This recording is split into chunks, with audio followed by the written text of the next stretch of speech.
Mounière. Président Gilles Mounière, bonjour. Bonjour, ndeko journaliste. Lelo na monio awa na province ya Kasai Central. Précisément na ville ya Kananga. Oye kosala nini? Okoki koyebisa ba Congolais nini par rapport ya makambo kosala awa na Kasai Central. Merci beaucoup ndeko nanga journaliste.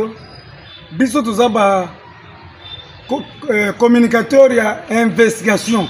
Toye tokiti na terrain po tomona kimona meso po toyoka ki bato balobi 5 chantiers zo sala musala te 145 territoires et salamité mais lelo toye komona na arrivé ya mama Judith Suminwa oyo asali na volontaire Félix Antoine Tshisekedi Tshilombo mko Ntombolo lelo tozo satisfait touti na complexe scolaire Renaissance oyo tomoni batongi ba école ya kitoko oyo kozo plus de 5000 élèves et sengo trop lelo toke na nzela ya Kalamba Mbushi parce que toyoka ki makelele bato baleli awa Kalamba Mbushi ezo avancer te mais toye tomoni ke ba travaux zokeni alors il faut ba pesata tomoni usine oyo zo buka mabanga tomoni bâtiment sur place tomoni bazo sala ba caniveau ya minene lelo nzela eza bien asphalté ezokende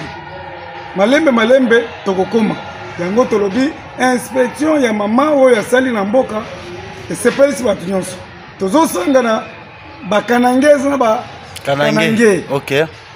basala tozosenga na bakanange na bakanangeze bapesa confiance na gouvernement oyo ya mama Sumbino. À la prochaine tokoya totala Moussala Ndezo continue. Merci beaucoup. Merci, chers Congolais.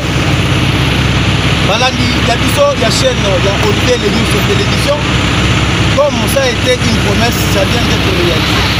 Je dis ça qui vient de Biso Kosali, Balobeli Nabino, Kakana et Kangolité, et Mokosali, Balobeli Nabino, na terrain. Lelo awa nazali na Kananga précisément na territoire ya Makamba soki botai awa nazali na esika bazali kosala nzela ya Kalamba Mbushi oyo ezali nzela nde bazali kosala ya sika kuna ezali nzela ya kala oyo nde nzela ya sika oyo ezosalema ya Kananga jusqu'à Kalamba Mbushi oyo ezali nde nzela ya kala. Je vais vous dire bato ebele bakanisaka ke Congo ezala kaka Kinshasa. Congo ezali Kinshasa te, mais Congo ezali 26 provinces. Botambolaka bomonaka comment est-ce que misala ezali na kati ya kosalema. Je félicite d'abord la première ministre, chef du gouvernement, madame Judith Suminwa.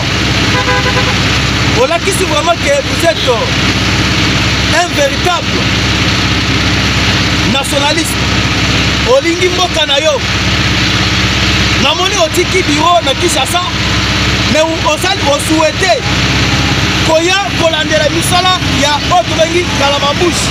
En tout cas, coup de chapeau na première ministre madame Judith Suminwa. Makambo oyo ozali kosala totikala komona jamais ba ministre ba premier ministre basala yango mais yo okamati quand même volonté par rapport ya amour ya mboka na yo par rapport ya autre bengi bolingo ya ba Congolais on souhaitait se déplacer laisser votre bureau à Kinshasa pour la inspection ya misala oyo ezalaki lancé na 145 territoires. Merci, je pense que pour soutien wa tozali na kati ya ko continuer na ba investigation oyo tozali na kati ya kosala. Je vous remercie. Merci vraiment chers collègues, chers amis, chers Congolais. Awa tozali na route nationale numéro 1. C'est là oyo ezali ko uta Mbushimai jusqu'à Chikapa jusqu'à Bandundu jusqu'à Kinshasa. Oyo ezali nzela ya kala oyo boyokaki ezalaki route nationale oyo ezalaki nzela ya Kalamba Mbushi soki botali ezali nzela ya kala ya sika yango oyo bauti ko bazali kosala yango nzela ya kala ememi na deux directions.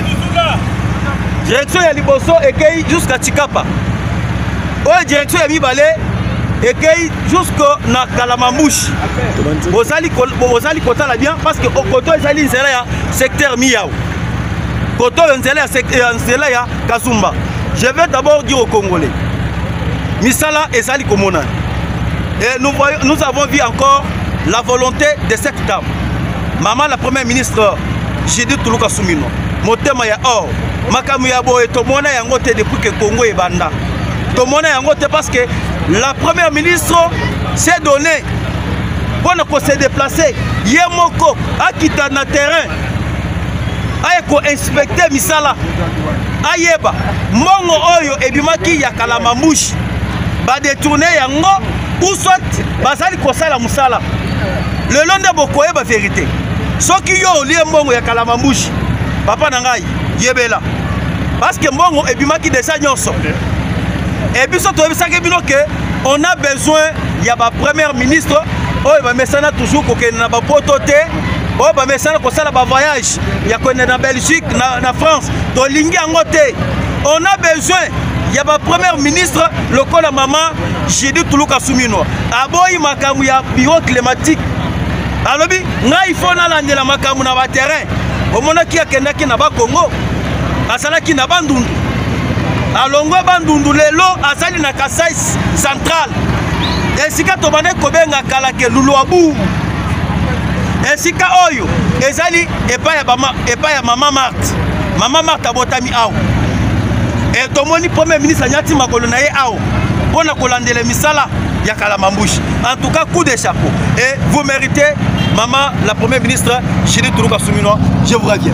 Mwana mboka ndeko Olivier Mpunga yebisa biso na mwa na lombango mingi là oyo pesa biso éclaircissement utilité nango pour tout le monde parle de Kalamambushi et comme ma biso nini ko apport nango esani nzela oyo eloko ya liboso na kuki koyebisa yo mwana mboka Panthère Noire et utilité ya nzela oyebi yango ezali d'abord na vie ndenge ezali boye utilité ya que développement esalema na mboka esenga na d'abord nzela parce que pourquoi nzela avec nzela ezali ko permettre que soki ata peut-être bato basali bilanga na ba front hein pour que bilanga wa biloko oyo bango baloni ebima il faut nzela ezala malamu soki nzela ezali malamu te moyen biloko wana ekoma pe na ba territoire etambola pe na ba ville na ba secteur ekozala te c'est ça l'utilité d'abord ya nzela oyo soki botali nzela oyo esika tosali ezali kosangisa bato ya Chikapa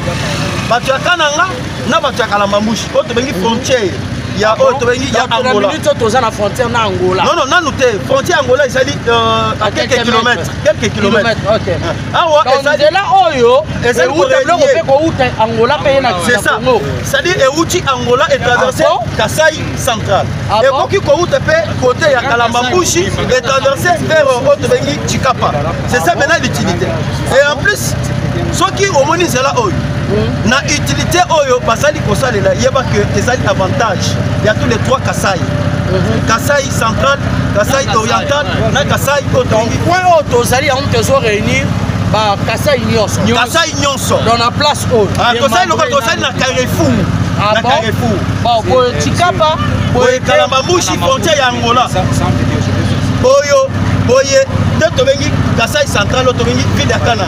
Bon, venez nous expliquer. Vous avez fait, ok, là après alors, ensemble finissons notre vidéo. Il y a un blanc parmi ceux qui construisent la route. Au moins nous pourrions-nous continuer. Oui, bonjour. On est aussi vous exprimer. Pardon? Contractors. Oui. Alors, Contractors, c'est l'entreprise qui travaille Kananga. Donc c'est bien de prendre la parole et vous exprimer. Oui, parce que ça. Oui, d'accord. Voilà, c'est cela. Veuillez vous présenter. En fait, je suis l'ingénieur Akilas Mouchitou. Je suis environnementaliste. Essayez un peu d'augmenter votre voix. Je suis ingénieur Akilas Mouchitou. Je suis environnementaliste de l'entreprise Arab Contractors LTD. L'entreprise qui est en train de réhabiliter la RN1. La RN1, c'est la route qui prend de Kananga, du côté de Notre-Dame, jusqu'à Mbulungu. Arab Contractors à 150 km divisé en deux. On commence de Kamouéchaki du côté de Chikapa et du côté Kananga. Donc, mon entreprise, c'est la place où on vient de passer, la couche de base, où on est en train d'avancer. Ici, nous sommes dans ce qu'on appelle les gératoires. Les gératoires, ça dit c'est les carrefours. La place qui il y a une jonction entre la Kalamambouji et la RN. Vous avez eu le contrat, vous avez gagné le contrat pour combien de temps? Le contrat a été gagné pour 4 ans.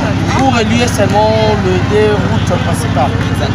Alors, combien de temps avez-vous déjà? En fait, le nombre de temps qu'on a eu, vous connaissez tous que Kananga, ici à Kananga, il y a trop de ravins. D'abord, on a beaucoup souffert de ravins. D'abord, il faut stabiliser les ravins pour qu'on puisse bien avancer.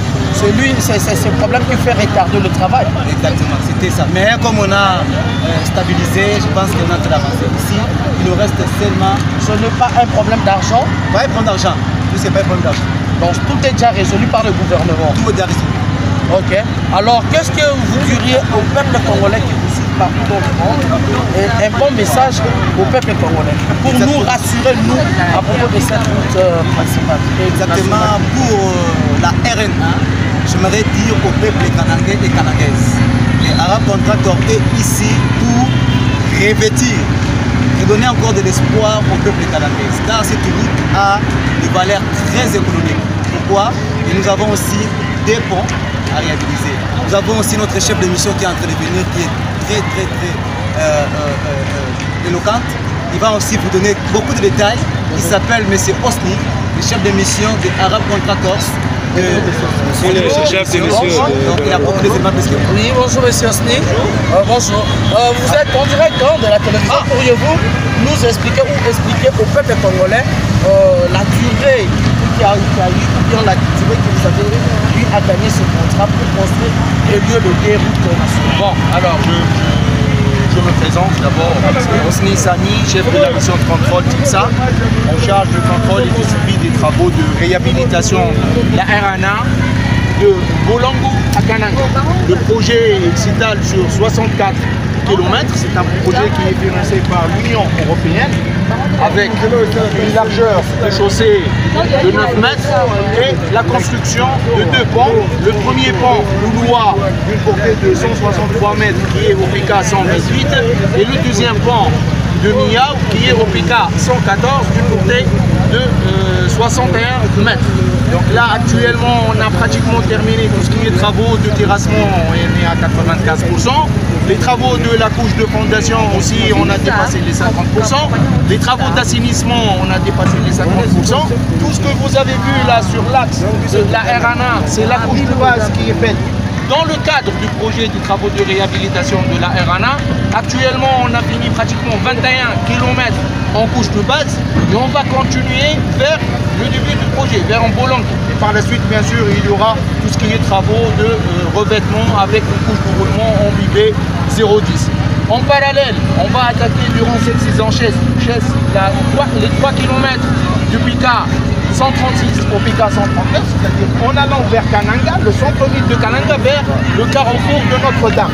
Donc le taux d'avancement actuel il est de 52% et l'achèvement des travaux il est prévu pour décembre 2026. Avez-vous des difficultés rencontrées? Ben écoutez, toujours sur un projet, il y a des difficultés, mais on est en train de les surmonter avec l'intervention de toutes les parties prenantes, d'accord? Avec monsieur le gouverneur, avec monsieur le directeur de l'office de route, avec l'Union européenne, avec COFED, qui est le maître d'ouvrage, et même avec vous dans les réseaux sociaux. C'est un plus pour nous pour valoriser le projet et passer une bonne communication et comme ça donner une vraie information qui est juste et correcte. Merci beaucoup. Merci. Okay, merci. Chef, on peut prendre vos contacts pour l'envoyer. Ezali complexe scolaire La Renaissance. Batongi sur projet à 145 territoires. Awa tozali na Kasai central précisément na Kananga. Bosoki botali complexe ezali projet batongi par rapport à programme ezali à 145 territoires. Mais toyeki bato basali koloba que non. projet 145 territoire ezalaki échec et ebele bazali kolinga maintenant kodistraire bacongolais ya kopesa fausse information. Congolais se laisser te manipuler na badiscours ya bapoliticien. Bino moko botala mama na complexe o batongi eloko tikala kosalema te elelo tomoni yango esalemi na province centrale. En tout cas, félicitations ebele na maman la première ministre chef du gouvernement Mama Judith Tuluka Suminwa. C'est les actions qui parlent. Bino moko botal nanu tokoti na katite oyo ezali avant go awa tozali au débit botala bino moko awa bakomi bâtiment 8 salle 6, c'est-à-dire il y a beaucoup de salles qu'on a construit. En tout cas oyo ezali réalisation totikala komona yango te. Bande konanga vraiment soki na Congo tozali na ba premier ministre ya boye le Congo va changer. Botala na ba escalier yango oyo. C'est-à-dire batongi na 3 niveaux. 3 niveaux. Toko matape na escalier bino moko bomona. Botala makambwa tozo mata na ba escalier bino moko bomona. Comment est-ce que Moussala et Salemi sur les 145 territoires? Moussala ya boy tokomona ngo wapi? Mama Judith Tuluka Suminwa, vous méritez. Ah, ce qu'automatique à premier niveau. Bomoni, il y a aussi les salles de classe. Bomoni yango, ce qui botali pe kuna, ezali pe ba salle de classe, 2 niveaux. Complexe scolaire La Renaissance. Vraiment bijou, coup de chapeau encore. Na chef du gouvernement. Fatia salité, Fatia, mais oh les amis. Bino moko botala. Bolé maté. Oh azali na kati ya chaîne a cliquer à aimer notre émission. Ezali maman na salle.